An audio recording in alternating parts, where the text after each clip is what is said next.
السلفية هم من كانوا على مذهب السلف الصالح من الصحابة والتابعين.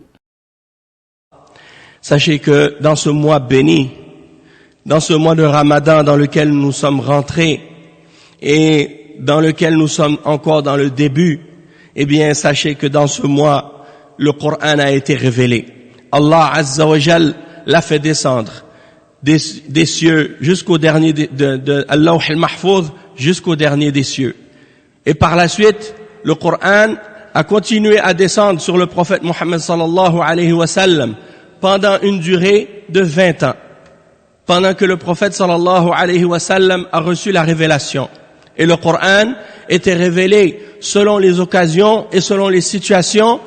Chaque verset était révélé par rapport à une situation spécifique et particulière pour enseigner aux croyants la façon de se comporter et la façon d'agir et la façon de croire selon les situations et selon les événements.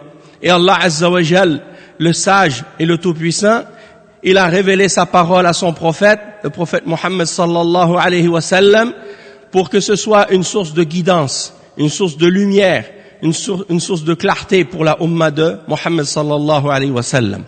Et donc il y a dans le Coran une guidance, comme Allah Azza wa Jal le dit lui-même, et un discernement et des preuves claires pour ceux qui cherchent la vérité et qui cherchent la foi. Il y a des guidances dans le Coran, il y a un discernement, c'est-à-dire que le Coran nous aide à distinguer entre ce qui est vrai et ce qui est faux, ce qui est la foi et ce qui est la mécréance, ce qui est l'égarement et ce qui est le droit chemin. Et donc celui qui cherche le droit chemin, qui cherche la vérité et qui cherche dans le Coran, il va le trouver par la permission d'Allah. Serviteurs d'Allah, sachez que ce Coran qui a été révélé pendant le Coran, pendant la nuit de la destinée, qui est une des meilleures nuits de l'année, qui est meilleure que 1000 mois, comme Allah Azza wa Jal le dit dans la sourate à propos de Laylatul Qadr. Et donc ça veut dire que il y a un mérite, un grand mérite à ce mois et un grand mérite bien entendu à ce livre béni. Et donc il faut faire encore plus d'efforts que durant le reste de l'année pour le lire, pour l'étudier, pour le comprendre, pour faire des efforts pour le mettre en pratique également. Parce que c'est pas seulement un livre qu'on lit comme on lit un livre d'histoire, ou comme on lit un livre d'école, ou comme on lit un livre de roman ou des choses de ce genre. Non, ça c'est la parole d'Allah Azza wa Jal.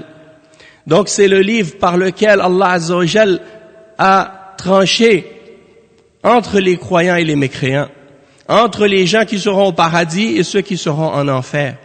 Et donc c'est pour cette raison que ce livre, lorsqu'on le lit, lorsqu'on l'étudie, lorsqu'on médite sur ses sens et qu'on réfléchit sur sa signification et qu'on essaie de le comprendre, eh bien ça doit nous amener à le mettre en pratique. Et même la mémorisation du Coran, parce que beaucoup de gens mettent de l'importance sur la mémorisation et parfois ils vont même prendre quelqu'un par exemple qui est hafiz Coran et ils font de lui un savant. Pourquoi? Parce qu'ils ne connaissent pas l'islam et ils ne connaissent pas les ulama et ils pensent que celui qui a mémorisé le Coran c'est lui le savant. Or il y a beaucoup de gens qui mémorisent le Coran et qui sont des juhal, qui sont des ignorants, qui ne comprennent rien du Coran. Ils ne font que le mémoriser et ils savent le réciter. Et il n'y a pas de doute qu'il y a un grand bien dans ça. C'est-à-dire qu'il y a un grand bien dans le fait de le mémoriser, mais c'est pas suffisant. Il faut le comprendre et il faut savoir ses sens et comment extraire de ces versets la sagesse, la guidance, la clarté, la lumière, pour distinguer entre le tawhid et le shirk, entre l'iman ou le kufr, entre le sunnah ou le bid'ah.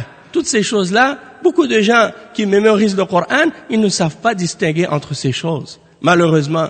Donc, pourquoi? Parce qu'ils ont oublié que la chose la plus importante par rapport à la mémorisation du Coran et à l'étude du Coran, c'est la mise en pratique de ce Coran dans tous les aspects de la vie. Et de mettre la parole d'Allah Azza wa Jal en pratique dans nos vies et dans tous les aspects de notre existence, dans notre vie sociale, dans notre vie politique, dans notre vie économique et dans notre vie familiale, et dans tous les aspects de notre existence. Parce que la religion d'Allah Azza wa Jal, l'islam, c'est une religion complète. Et dans ce mois de Ramadan, nos pieux prédécesseurs, nos salaf as-salih, en commençant par les sahaba, eh bien, ils le récitaient plus que d'habitude. Et ils faisaient plus d'efforts également pour le lire durant le jour et durant la nuit.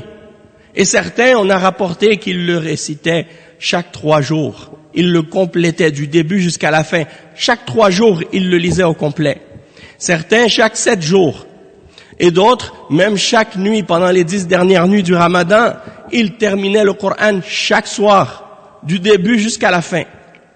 Alors ça veut dire quoi? Ça veut dire qu'ils faisaient énormément d'efforts. Et on sait que chaque lettre qu'on récite du Coran, il y a des hasanat. Et le prophète sallallahu alayhi wa sallam dit, chaque lettre, c'est une hasana. Et il dit, je dis pas alif lam mim, c'est une hasana. Il dit, alif est un harf, lam est une harf, et mim est une harf. Et pour chacune de ces lettres-là, il y a une hasana, et chaque hasana est multipliée par 10 par Allah Azza wa Jal, et ça peut même être multiplié plus que ça encore, jusqu'à 700 fois, et jusqu'à des fois encore plus grandes également. C'est-à-dire que la grâce d'Allah Azza wa Jal, elle est immense, et elle est incalculable, puisqu'elle est tellement grande pour les croyants. Donc faites des efforts pendant ce mois béni, de le lire, et de le réciter, et d'essayer de le comprendre également en lisant les tafsirs du Coran. Tafsir Ibn Kathir, Tafsir As-Sa'di. Il y a plusieurs tafsirs, mais les plus simples et les plus connus sont les tafsirs de Cheikh As-Sa'di, Abdurrahman As-Sa'di, qui est très simple, très résumé et très bénéfique. Et si vous avez de la difficulté à le lire, il y a même la version audio que vous pouvez trouver sur Internet et que vous pouvez écouter en ligne. Et il y a également le tafsir de l'imam Ibn Kathir, qui est très bénéfique également.